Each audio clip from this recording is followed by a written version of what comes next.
श्री शिवाय नमस्तुभ्यम। ओम नमः शिवाय। हर हर महादेव। आप सभी का हमारे YouTube चैनल पर हार्दिक स्वागत है। आज हम आपको सुनाने जा रहे हैं हरियाली अमावस्या की पौराणिक व्रत कथा। इस कथा को श्रद्धा भाव से पूरा अवश्य सुनिएगा, क्योंकि आधा अधूरा कथा सुनने से पाप लगता है। सावन अमावस्या को हरियाली अमावस्या कहा जाता है। हरियाली अमावस्या के दिन भगवान शिव की विशेष पूजा की जाती है। इसके साथ ही इस दिन पौधारोपण करना भी शुभ माना जाता है। पेड़ पौधे लगाने और उनकी देखभाल करने से पुण्य की प्राप्ति होती है। हरियाली अमावस्या पर लक्ष्मी प्राप्ति के लिए तुलसी, आंवला, बेल और केले का वृक्ष लगाना चाहिए। संतान प्राप्ति के लिए पीपल, नीम, नाग केसर जैसे पौधे लगाना चाहिए। हरियाली अमावस्या के दिन पितरों का श्राद्ध भी किया जाता है। शास्त्रों के अनुसार इस तिथि के स्वामी पितृदेव है, इसलिए इस दिन पितृतर्पण करने का विशेष महत्व है। इससे पितरों की आत्मा को शांति मिलती है। माना जाता है कि इस दिन पीपल के मूल भाग में जल, दूध चढ़ाने से पितरों को शांति मिलती है और शाम को सरसों के तेल का दीपक जलाने से शनिदेव शांत होते हैं। इस दिन सुबह जल्दी उठकर भगवान शिव और माता पार्वती की विधि विधान से पूजा करनी चाहिए। सुहागिन महिलाएं सिंदूर से माता पार्वती की पूजा करें। हरियाली अमावस्या के दिन पीपल और तुलसी के पेड़ की पूजा करनी चाहिए। इसके साथ ही पीपल के पेड़ की परिक्रमा भी करनी चाहिए। और आज के दिन मालपुआ चढ़ाने की भी परंपरा है। इस दिन कई लोग व्रत भी रखते हैं। इसके बाद शाम को भोजन कर अपना व्रत तोड़ते हैं। इस दिन पवित्र नदियों में स्नान करके ब्राह्मणों, गरीबों को यथासंभव दान दक्षिणा देनी चाहिए। तो आइए अब सुनते हैं हरियाली अमावस्या की पौराणिक व्रत कथा। पौराणिक कथा के अनुसार बहुत समय पहले की बात है। किसी नगर में एक प्रतापी राजा रहता था। राजा के एक बेटा और एक बहू थी। एक दिन बहू ने चोरी से मिठाई खा ली और नाम चूहे को लगा दिया, जिस कारण चूहे को बहुत गुस्सा आया। उसने मन ही मन निश्चय किया कि वह चोर को राजा के सामने लेकर आएगा। एक दिन राजा के यहाँ कुछ मेहमान आए हुए थे। रात को वे सभी एक कमरे में सो गए। बदले की आग में जल रहे चूहे ने बहू की साड़ी को ले जाकर मेहमान के पलंग पर रख दिया। सुबह जब मेहमानों की आंखें खुली तो उन्होंने रानी की साड़ी को वहां पर देखा और वे हैरान हो गए। जब राजा को इस बात का पता चला तो उन्होंने अपनी बहू को चरित्रहीन समझकर महल से निकाल दिया। रानी रोज शाम में दिया जलाती और ज्वार उगाने का काम करती थी। वह रोज पूजा करती और गुड़ धानी का प्रसाद बांटती थी। एक दिन राजा उसी रास्ते से जा रहे थे तो उनकी नजर उन दियों पर पड़ी जो जगमगा रही थी। जब राजा वापस राजमहल में आए तो उन्होंने सैनिकों को जंगल में भेजा और कहा कि देखकर आओ वहाँ क्या चमत्कारी चीज थी। सैनिक जंगल में उस पीपल के पेड़ के नीचे गए। उन्होंने देखा कि दिए आपस में बात कर रहे थे। सभी अपनी अपनी कहानी बता रहे थे। तभी एक शांत से दिए से सभी ने सवाल किया कि तुम भी अपनी कहानी बताओ। तब दिए ने कहा कि वे राजा के घर का दिया है और यह दिया रानी ने जलाया है। फिर उसने बताया कि एक दिन रानी ने मिठाई चोरी करके खा ली और नाम चूहे पर लगा दिया, जिस कारण चूहों ने रानी की साड़ी मेहमान के पलंग पर रख दी और बेकसूर रानी को सजा मिल गई। सैनिक दिए की बात सुनकर हैरान हो गए और वापस राजमहल में आ गए। फिर उन्होंने राजा को पूरी बात बताई, जिसके बाद राजा ने अपनी बहू को महल में वापस बुलवा लिया और अपनी व्यवहार के लिए क्षमा मांगे और सभी खुशी खुशी रहने लगे। तो प्रेम से बोलिए शंकर भगवान की जय, माता पार्वती की जय। प्रिय श्रोतागण, अमावस्या की तिथि पर अमावस्या माता की कथा सुनी जाती है। तो आइए और अब आप सुनिए अमावस्या माता की कथा। पौराणिक कथा के अनुसार एक गांव में सास और बहू अकेले रहती थे और उनका बेटा विदेश कमाने के लिए गया हुआ था। सास और बहू बहुत प्रेम से रहते थे। दोनों एक दूसरे की देखभाल भी करते थे। एक दिन बहू ने खाना नहीं खाया। तब सास बहू से पूछने लगी कि बेटा, आज तुमने खाना क्यों नहीं खाया? तब बहू कहने लगी कि सासू माँ, आज मेरा अमावस्या माता का व्रत है, इसलिए मैंने खाना नहीं खाया। तब सास ने कहा कि बहू, ये व्रत क्या होता है और इस व्रत को करने से क्या फल मिलता है, यह मुझे भी समझाओ। तब बहू कहने लगी कि सासू माँ, अमावस्या माता का व्रत करने से बहुत पुण्य मिलता है। घर में अन्न धन बना रहता है, सुख शांति बनी रहती है और अटल सुहाग मिलता है, पुत्र की प्राप्ति होती है। इसी तरह से 3 पनौती अमावस्या माता का व्रत भी रखा जाता है। इस व्रत में हर वर्ष अलग अलग खाना खाया जाता है और विष्णु भगवान के मंदिर में चढ़ावा चढ़ाया जाता है या फिर किसी ब्राह्मण को दान दक्षिणा दी जाती है। इस व्रत में पहले साल शक्कर, घी और चावल से बना खाना खाया जाता है। पहले साल व्रत पूर्ण होने के बाद 1.25 किलो चावल और 1 कटोरी घी और 1 कटोरी शक्कर का दान किसी ब्राह्मण को दान दिया जाता है। दूसरे साल जो घी और शक्कर से बना खाना खाया जाता है। इस तरह जब दूसरे साल का व्रत पूर्ण हो जाए तब 1.25 किलो जौ, 1 कटोरी घी, 1 कटोरी शक्कर किसी मंदिर में चढ़ाया जाता है या किसी ब्राह्मण को दान में दिया जाता है।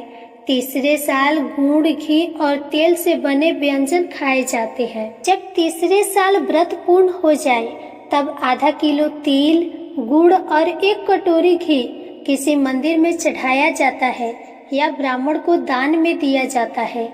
इसे ही सासू माँ 3 पनौती अमावस्या का व्रत कहा जाता है। फिर बहू बताने लगी, माँ जी, इस व्रत का संकल्प लेने के बाद इसे पूरा करना जरूरी होता है। अगर पूरा नहीं किया जाए तो घर में झगड़ा और अशांति बनी रहती है। तब सासू माँ कहने लगी, बहू, अब मेरी तो उम्र हो गई है, लेकिन तुम यह व्रत जरूर करना।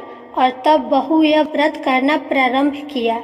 एक दिन बहू ने किसी के कहने पर गेहूं से बनी रोटी खा ली, जिससे अमावस्या माता नाराज हो गई।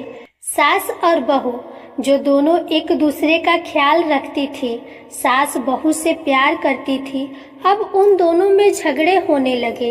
यह देख गांव वाले भी हैरान हो गए कि इनके घर में यह सब क्या हो रहा है। सास अपनी बहू से कहने लगी, जब से तुम हमारे घर में बहू बनकर आई हो तब से हमारे घर की लक्ष्मी चली गई है।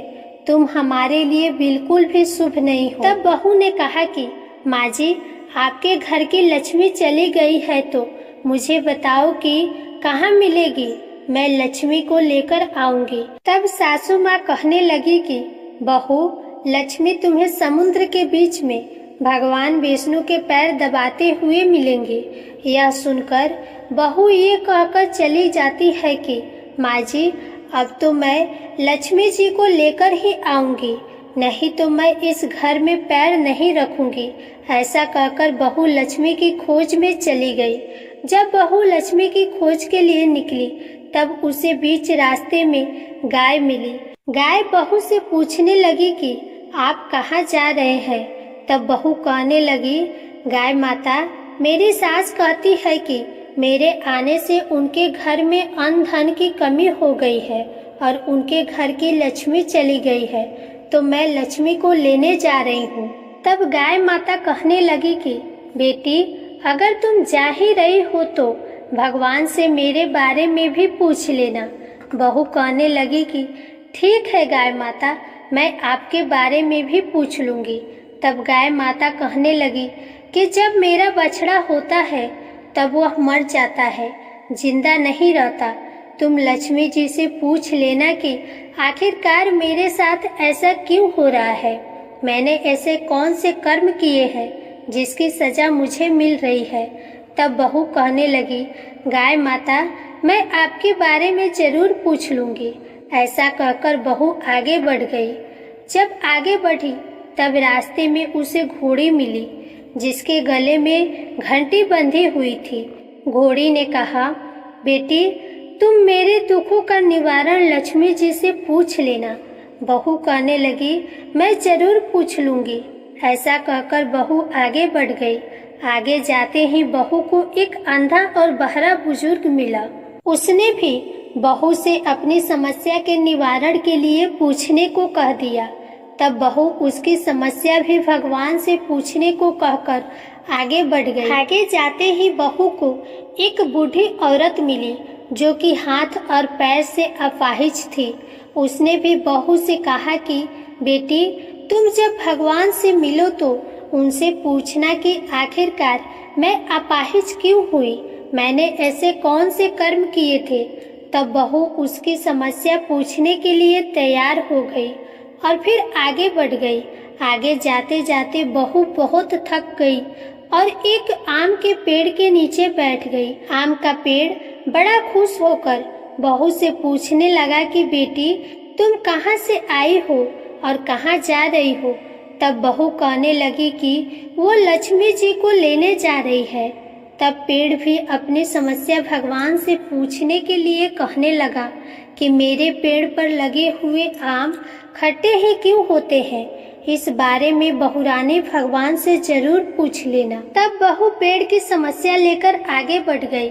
थोड़ी दूर जाने पर बहू को एक तलाई मिली।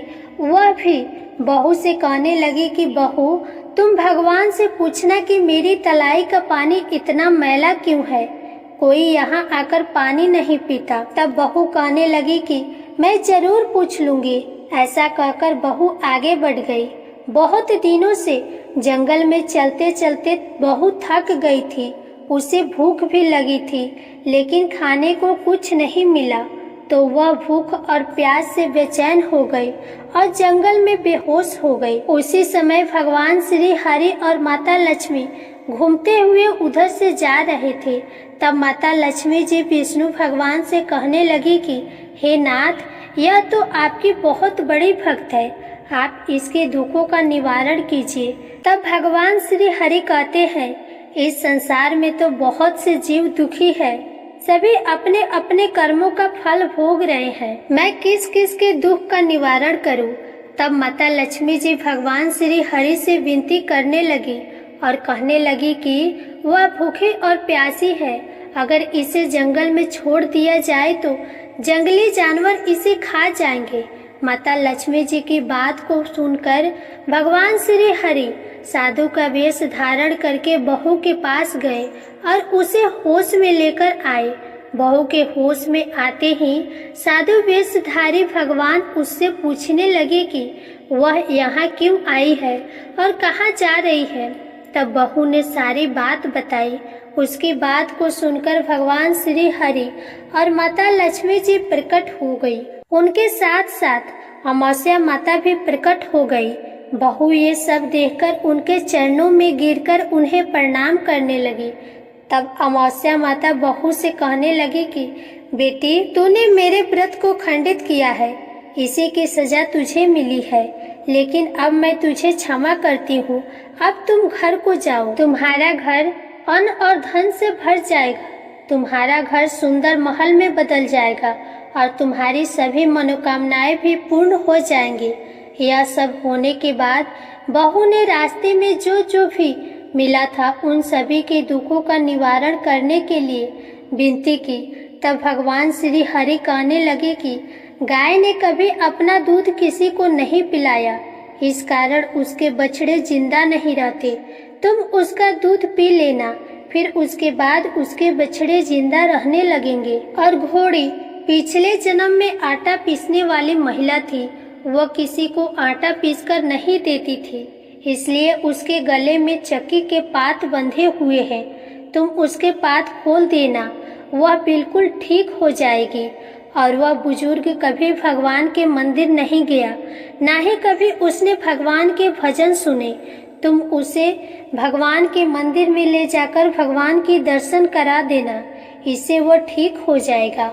वह अपाहिज महिला, उसने कभी अपनी जवानी में दान पुण्य नहीं किया जिसके उसको यह सजा मिली है। तुम उससे कुछ भी दान करवा देना तो उसकी विकलांगता दूर हो जाएंगी। और वो आम का पेड़, उसने तो कभी अपना फल किसी बच्चे को खाने को नहीं दिए, इसी कारण उसके सभी आम खट्टे होते गए। अब तुम उस पेड़ का आम खा लेना और उसके बाद से उस पेड़ पर मीठे आम आने लगेंगे। और तलाई का पानी पिछले जन्म में देवरानी जेठानी थी जो हमेशा आपस में झगड़ा करती थी, इसीलिए उसका पानी मैला है। तुम उसका पानी पी लेना तो वो तलाई शुद्ध हो जाएगी, फिर लोग वहां आकर पानी पीने लगेंगे। इस प्रकार बहू ने भगवान श्री हरि, माता लक्ष्मी जी और अमावस्या माता को प्रणाम किया, उन्हें धन्यवाद दिया और अपने घर के लिए तैयार हो गई। रास्ते में उसे जो जो भी मिला उनकी सभी समस्या भगवान के कहे अनुसार वो दूर करती चली गई। सभी ने उसे भर भर कर आशीर्वाद दिए। घर पहुंचते ही उसका टूटा फूटा घर एक सुंदर महल में बदल गया। उसके घर में अब अन्न और धन के भंडार भर गए। अब बहू ने सासू माँ से कहा कि सासू माँ, आपने तो सच में कहा था कि मैं आपके लिए शुभ नहीं हूँ। मेरे जाने से ही आपके घर में लक्ष्मी आई है। आप यहाँ रहिए, मैं मरने जा रही हूँ। तब सास ने कहा, बेटी, ये सब तुम्हारे अमावस्या माता के व्रत करने का फल ही है जो हमें मिला है। तुम यहीं पर रहो, तुम यहाँ से कहीं नहीं जाओगी। इस प्रकार सास और बहू खुशी खुशी रहने लगे। और फिर एक दिन सास का बेटा भी विदेश से वापस लौट आया और घर में जब उसने खूब धन दौलत और धन के भंडार देखे तब उसकी माँ ने सारी बातें अपने बेटे को बता दी। इस प्रकार वे लोग खुशी खुशी रहने लगे और तीनों मिलकर अमावस्या माता के व्रत को रखने लगे। प्रेम से बोलिए अमावस्या माता की जय। इस कथा को कहने वाले, सुनने वाले और हुंकार भरने वाले सभी भक्तों के घर में धन्य धान्य के भंडार भरना, सभी की रक्षा करना। हे अमावस्या माता, आप सभी की रक्षा करना। प्रेम से बोलिए अमावस्या माता की जय। प्रिय, अब आइए सुनते हैं अमावस्या व्रत की अगली पौराणिक कथा। प्राचीन समय की बात है। किसी गांव में एक गरीब ब्राह्मण और ब्राह्मणी रहते थे। वह शिष्टाचार से अपना जीवन व्यतीत कर रहे थे। उनके घर में किसी प्रकार की कोई कमी नहीं थी, परंतु उन्हें एक दुख था और दुख यह था कि उनकी कोई संतान नहीं थी, जिस कारण वह बहुत दुखी रहते थे। एक दिन ब्राह्मण ने वन में जाकर तपस्या करने का निश्चय किया और ब्राह्मणी से कहा, मैं तपस्या करने के लिए वन में जा रहा हूँ। तपस्या समाप्त होने पर मैं वापस आ जाऊंगा।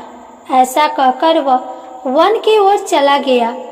घने वन में जाकर वह कठोर तप करने लगा। कई वर्षों तक तप करने के बाद उसके मन में वैराग्य उत्पन्न हो गया और उसने अपना जीवन समाप्त करने की ठान ली। ऐसा सोचकर वो मरने को तैयार हो गया। उसी समय उसके समक्ष तेज प्रकाश से सुख अमावस्या देवी प्रकट हो गई और बोली, हे ब्राह्मण, तुम्हारे 7 जन्मों तक कोई संतान नहीं लिखी है, परंतु मैं तुम्हें 2 कन्याओं का वरदान देती हूँ। यह सुनकर ब्राह्मण उनके आगे हाथ जोड़कर खड़ा हो गया और उसके आंखों से अश्रु धारा बहने लगे। अब सुख अमावस्या माता आगे बोली, दोनों कन्याओं में से तुम एक का नाम अमावस्या रखना और दूसरी का नाम पूर्णिमा।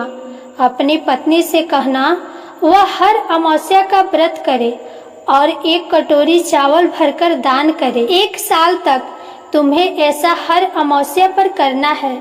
ऐसा कहकर देवी सुख अमावस्या अंतर ध्यान हो गई। सुख अमावस्या की बात सुनकर ब्राह्मण वापस अपने घर आ गया और अपनी पत्नी को उसने सारी बात बता दी। फिर अमावस्या आने पर दोनों पति पत्नी ने व्रत किया। कुछ समय बाद उनके घर में 2 कन्याएं उत्पन्न हुई।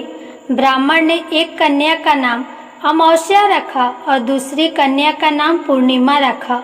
जब वे कन्याएं बड़ी हो गई तो उनका विवाह हुआ। बड़ी बहन अमावस्या धार्मिक विचारों वाली थी।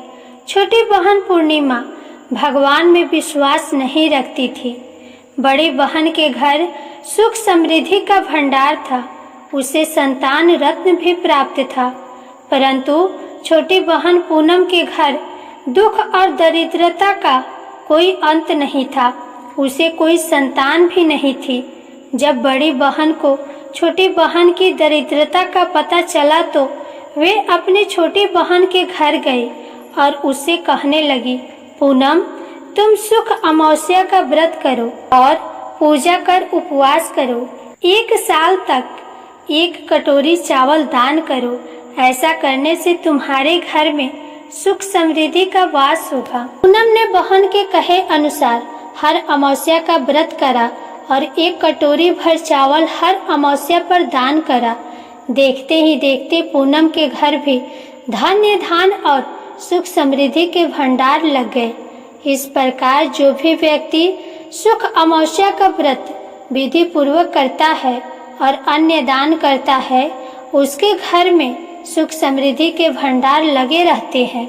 तो प्रेम से बोलिए अमावस्या माता की जय। प्रिय श्रोतागण, इस कथा को कहने वाले, सुनने वाले और हुंकार भरने वाले सभी भक्तों के घर में धान्य धान के भंडार भरना, सभी की रक्षा करना। हे अमावस्या माता, आप सभी की रक्षा करना।